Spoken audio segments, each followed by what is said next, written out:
Hi everyone, it's Natalie and welcome back to my channel. Today I am serving cozy, laid-back vibes because I haven't filmed a recent reads video in a hot minute, and there are several books that I read in August and September that I really struggled to figure out how I was feeling about them. So I thought, well, I might as well just do a cozy, hopefully rapid fire review of most of the books that I read in August and September. This is not exactly a wrap up because I will be reviewing, or I have already reviewed independently, some of the books that I read in August and September. But regardless, let's just get started on some of these books. So the first book I'm going to be talking about is the second volume of Boys Run the Riot by Keito Gaku. In the series, we basically follow this trans boy who makes a new friendship with this new boy at school, and they decide to start a fashion brand together. So I rated this volume 5 stars. I really enjoyed it.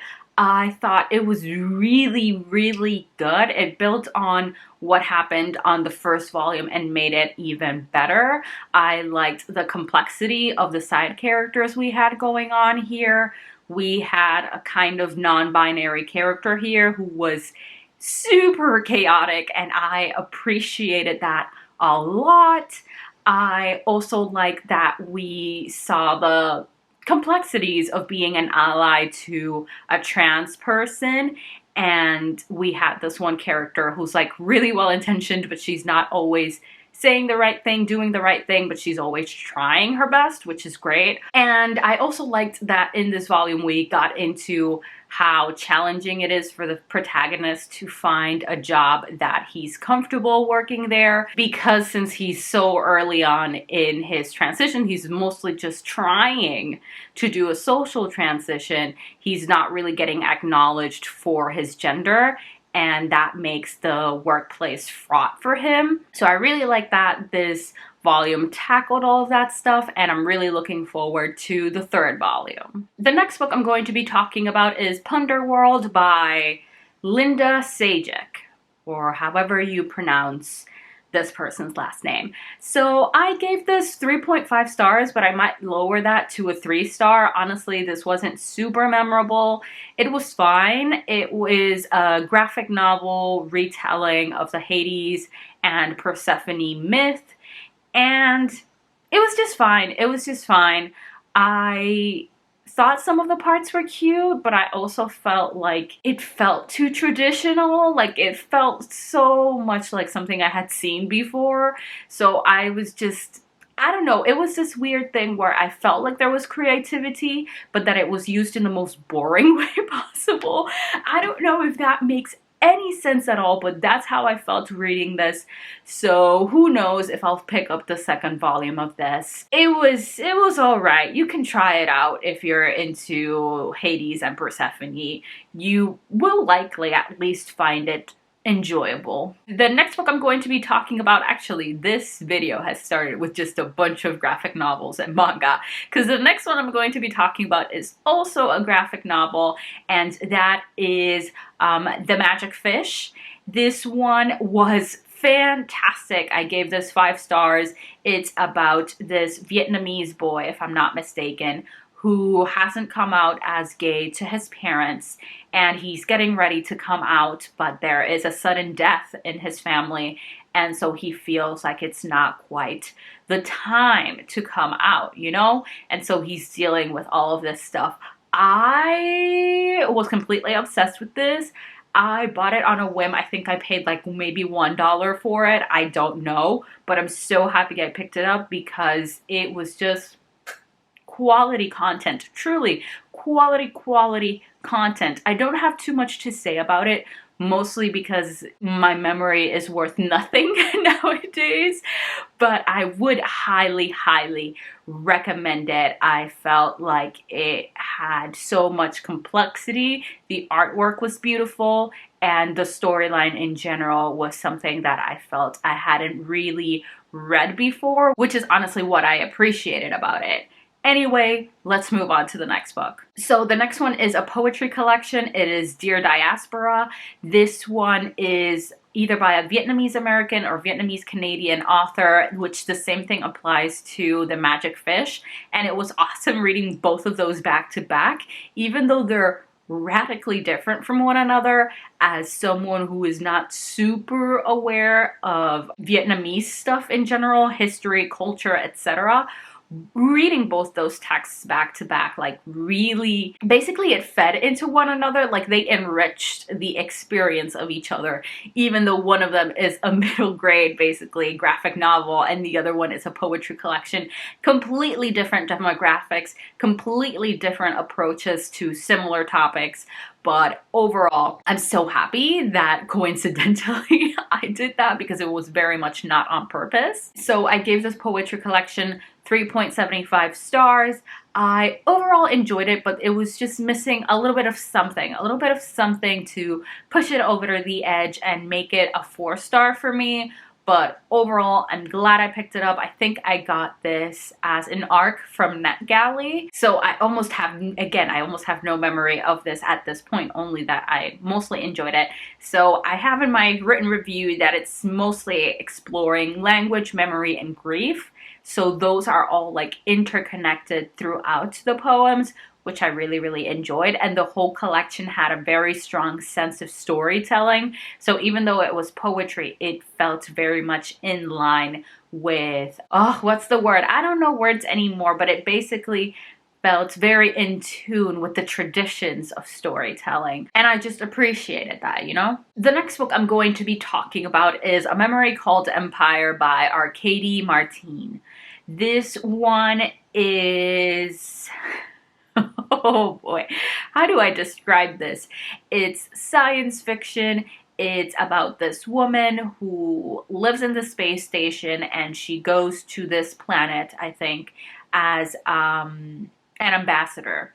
And once she's there, she starts figuring out what happened to the previous ambassador of her space station, because he died under mysterious circumstances. And so she gets embroiled into the politics of this planet. And again, I call it a planet, but mostly it's because I don't remember exactly what it is, because the important part is that it is part of an empire. And so this whole book is very much about imperialism, colonialism, and the ways in which the colonized end up looking up to colonizers, precisely because the process of colonization was so successful. Honestly, super, super relatable. Like, the dedication, which is something that Steph from Coffee Over Apples pointed out as well, was like perfect, because it definitely from the get-go lets you know that this book is about that exactly. It is about loving someone else's culture, even as that culture is trying to eat yours. Anyway, so I don't know if I already mentioned it, but I gave this 4.5 stars. I really, really, really enjoyed it. I also had kind of contentious feelings about it. Like, even though I really, really liked it, there were also elements of it that I was kind of like, that could have been better, you know, that could have been tweaked a bit. It didn't have to be this way. But overall, I would highly, highly, highly recommend it. I think one of my major complaints was that because it was so political, it was so focused on like the nitty-gritty of people and political positions, there was a lot of civil unrest going on in the story that felt like it was not described in a way to make it feel like you understood the gravity of the civil unrest. Because literally there are civil protests, you know, going on in the streets. There's violence and all this stuff going on that doesn't feel as, what do I call it? It doesn't feel concrete. It feels like it's happening at a distance, and I feel like it needed to be a little bit closer, you know, for me to fully fall in love with this story. That's the main thing. Otherwise, I just like the themes that this was exploring, and I just like the characters. There is a friendship here between 3 characters that I really, really enjoyed. So that is my oven with my bagel bites.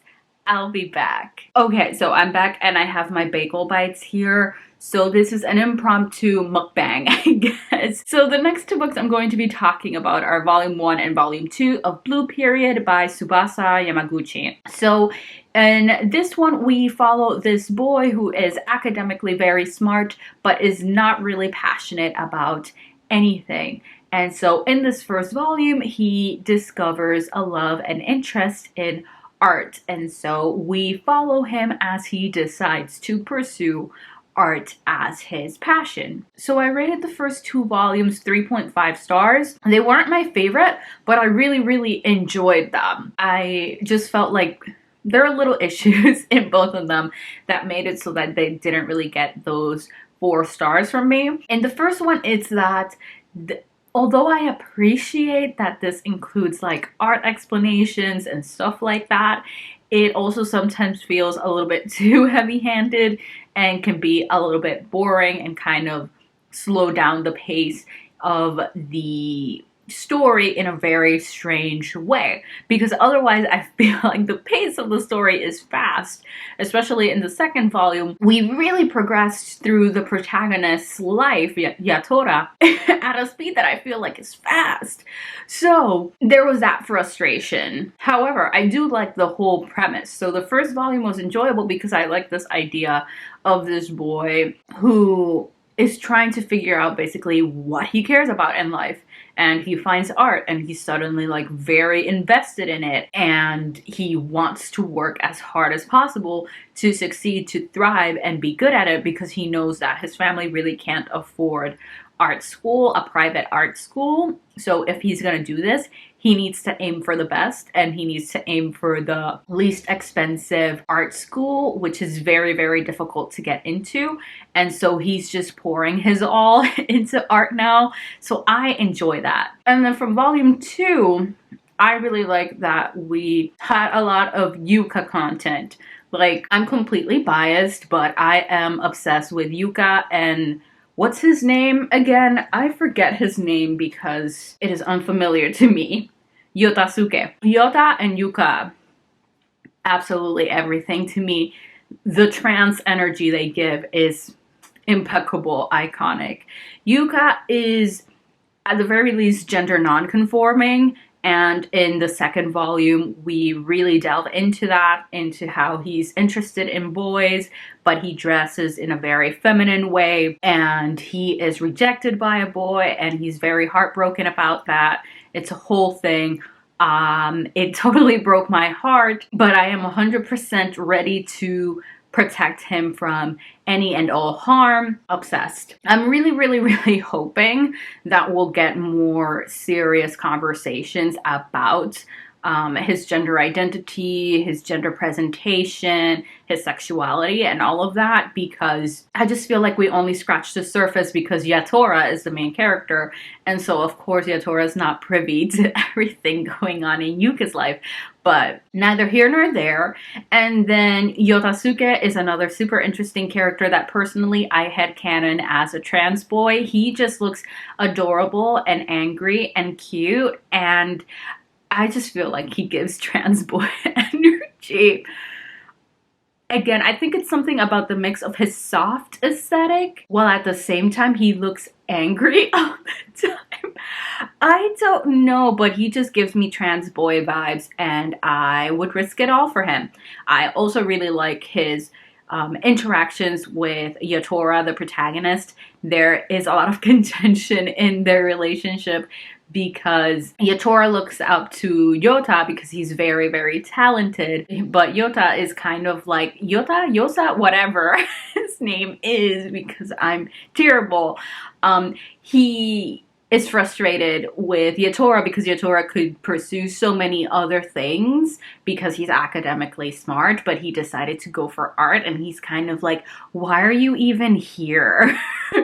So I love that. I love them. I have continued with the series, but I'm not going to talk about it more in this video. I've already ranted enough about this, even though it's supposed to be a rapid fire review here. Okay, so the next book I'm going to be talking about is volume 10 of The Girl from the Other Side by Nagabe. In this one, we follow this girl who lives in this town or city that's basically divided between the inside and the outside. In the outside, there are these creatures who have contagious, that's the word I was looking for, contagious disease that is transferred by touch. And so slowly but surely, the inside has become smaller and smaller and smaller as more people are infected with the outsider disease, infection, whatever you want to call it. As they slowly become monsters themselves, it becomes smaller and smaller, the population that is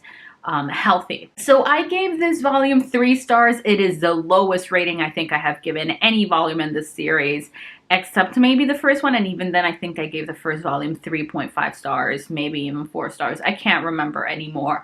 I did not like the direction that this volume took. I am quite unhappy with it. The author made a choice that, although not completely unpredictable, is kind of a plot choice that I very much dislike, so that just made me unhappy. Apart from the fact that because I hadn't read any volumes since the beginning of the year, I was kind of confused overall and trying to catch up and trying to remember things.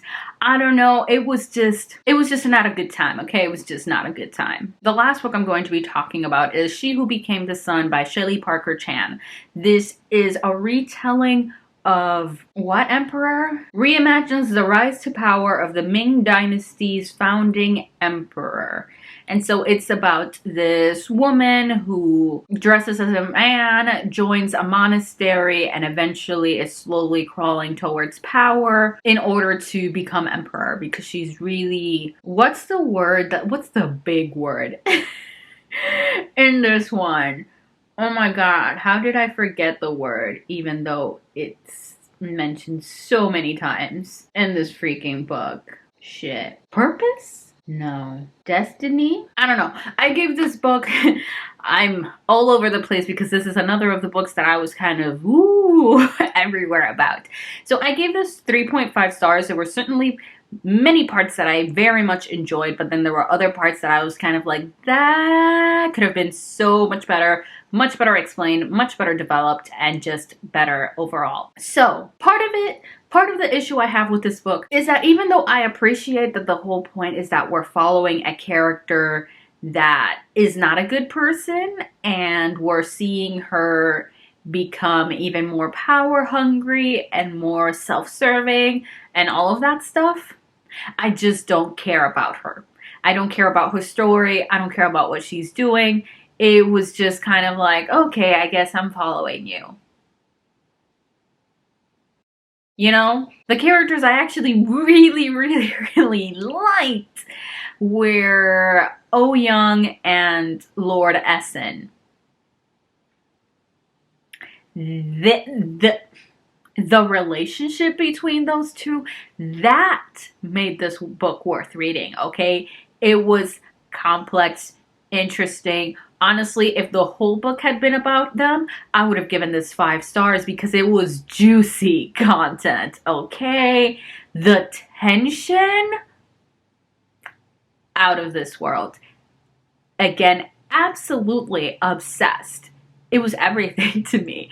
So that's why this book was like a mixed experience for me, because I didn't hate the plotline of the actual protagonist, but it was just fine. I'm probably going to pick up the sequel, but it's not going to hit as hard, I think, as this first one, because there's not going to be more Lord Essen and Oh Young content. So it's frustrating, to be honest. This is one of those books that I want to reread in order to figure out how I really feel about it, and in order to figure out if I am actually committed to picking up the sequel. Only time will tell if I actually will pick it up again and see how I feel about the whole story. Anyway, I'm pretty confident half of those reviews were completely worthless, but they were the best I could do. So, thank you so much for watching. If you enjoyed this video, please don't forget to like, comment, and subscribe. If you would like to follow me on any of my social media, I will have the links to that down below in the description. But for now, see you next time.